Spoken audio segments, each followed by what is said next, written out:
Hello दोस्तों, नमस्कार। कैसे हैं आप लोग? आप सभी लोगों का एक बार स्वागत है अपने चैनल पे।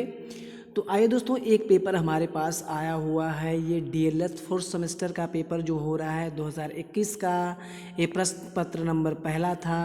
ठीक है, आप रोल नंबर अनुक्रमांक को देख रहे हैं। तो ये पेपर सुबह के पाली में हुआ था। ठीक है, आते हैं देखते हैं आपका ये जो पेपर्स का नाम था आरंभिक स्तर पर भाषा एवं गणित के पठन लेखन क्षमता का विकास। ये आपका पैटर्न है और इसी से क्वेश्चन पूछे गए। समय आपका 2 घंटे का था। पूर्णांक आपके 50 नंबर के थे। ठीक है, इसमें से जो सरल क्वेश्चन टिपिकल क्वेश्चन पूछे गए उसके आंसर हम आपको बता देते हैं, आप अपना मिला लीजिएगा। ठीक है, देखिए पहला क्वेश्चन दिया है छत्र ज्ञस्र व्यंजन है। तो ये व्यंजन आपके कौन से हो सकते हैं भाई? तो ये हो सकते हैं संयुक्त व्यंजन। ठीक है, बी, पहले का बी सही हो जाएगा। उसके बाद अनुनासिक चिन्ह है। अनुनासिक चिन्ह होगा जो, तो वो होता है आपका कौन सा भाई? ए वाला। तो ये आप ऑप्शन में था ही नहीं। ठीक है, ऑप्शन में नहीं था। इनमें से कोई नहीं सही हो जाएगा। आगे आकर देख लीजिए, मिला लीजिए अपना। गणित के मूल संक्रियाएं हैं। तो गणित की मूल संक्रियाएं 4 होती हैं, ये आपको नहीं भूलना है। ठीक है, आइए आगे देखते हैं क्या पूछा गया है। समान वितरण करने की क्रिया कहलाती है। समान वितरण करने की क्रिया कहलाती है। तो भाई वितरण करेंगे आप, क्या भाई वितरण करेंगे? कैसे वितरण करेंगे? 2 से करेंगे, 2 4 वितरण हो गया भाई। तो आंसर आपका जो सही हो जाएगा वो हो जाएगा भाग विधि। भाग विधि से वितरण किया जाता है। पांचवा क्वेश्चन जो है सही कथन भाज्य गुणे भाज्य बराबर भागफल प्लस शेषफल। तो आंसर इसमें जो दिया है ये आपका डी वाला सही हो जाएगा। किसी संख्या में अंकों का स्थानीय मान और अंकित मान ज्ञात सदैव समान ही रहेगा। तो ये बात तो एकदम गलत है। सही जो हो जाएगा, विषम संख्याएं 2 से भाज्य नहीं होती। ठीक है, तो डी वाला आपका सही हो जाएगा। 5 है 545 में 4 के स्थानीय मान का अंतर। तो देखिए इसमें मैं आपको बताता हूँ, आप 445 का स्थानीय मान निकालेंगे तो 4 दो संख्या है 0, 400 आ जाएगा। तो 400 में से अगर आप क्या कर रहे हैं भाई, 400 में से 4 माइनस कर रहे हैं तो सीधे आपका आ जाएगा 396। तो एक तो आंसर 396 आपको दिखाई दे रहा है। ठीक है, एक आंसर 396 आपको दिखाई दे रहा है और एक आंसर 360 भी दिखाई रहा है। तो मैं दोनों को लगाया, दो तरह से आ रहा है। 400 में आपका 400 में घटाएंगे सीधे 40। ठीक है, यानी कि आप क्या करेंगे, एक तरीका और है। एक का तो स्थानीय मान 4 है, एक का स्थानीय मान 40 है। ठीक है, समझ में आ रहा है बात आपको? तो 400 में से 40 घटाएंगे तो कितना हो जाएगा? 360। बात समझ में आ रही है?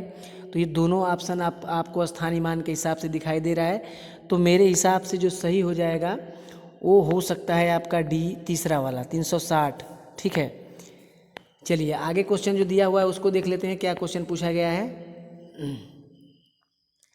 सुमेलित, सुमेलित है। सुमेलित कौन सा है भाई? तो देखिए त जो है तालव्य गलत है, दंत होता है ये भी गलत है। तो सही आपका जो हो जाएगा ये पहला वाला ही सही हो जाएगा। भाषा शिक्षण में शारीरिक समस्याएं होती है तो क्या होती है भाई? ये डी आपका सही हो जाएगा। उसके बाद ओष्ठाकृति के आधार पर स्वर होते हैं। वृत्ताकार, अवृत्ताकार। क्या होता है भाई? वृत्ताकार ओष्ठ में, अवृत्ताकार ए बी दोनों, तो वृत्ताकार भाई। ठीक है, आगे देख लेते हैं। आगे देखते हैं निम्न में से चित्रलिपि, चित्रलिपि क्या हो सकती है भाई?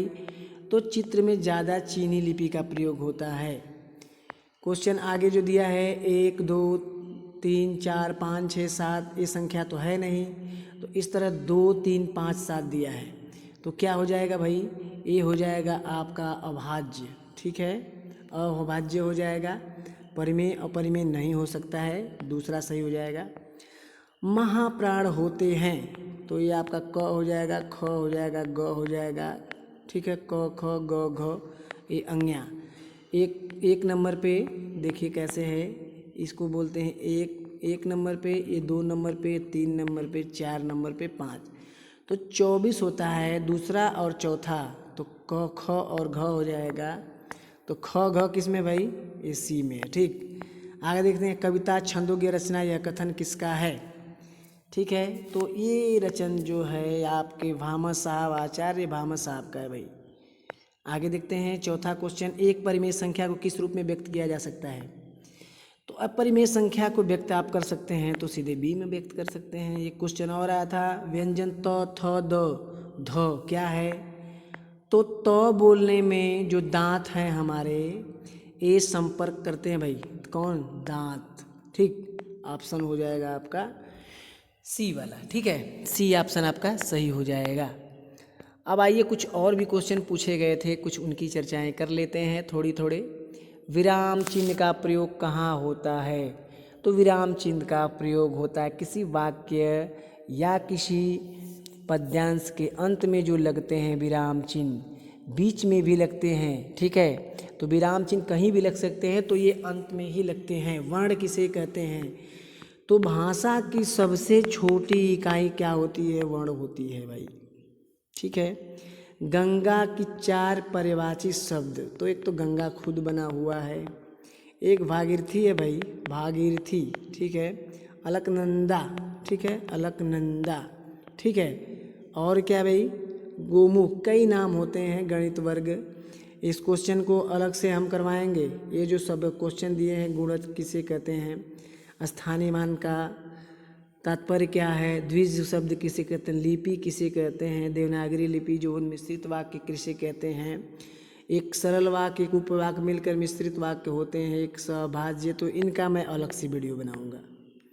ठीक है, इसकी मैं अलग से वीडियो बना दूंगा भाई। ये जितने भी समभाज्य संख्याएं अनुनासिक के अनुसार दिया है, वाक्य कितने प्रकार के होते हैं।